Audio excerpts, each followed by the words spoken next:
To knit a gauge swatch in the round, once you reach the end of your first row, you're not going to turn your work.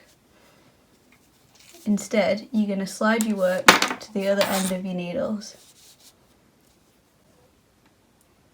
You're now ready to knit your next round, except you're working yarns at the wrong side of your work. So you're just going to carry this loosely along the back, and then you can just start knitting with it.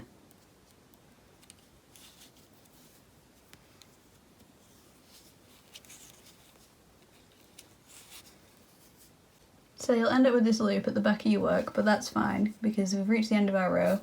We're just going to go back round to the other end of the needle again and carry it across the back again, so you'll create another loop, and you'll just do that for every single row, and that's how you create a swatch knitting in the round.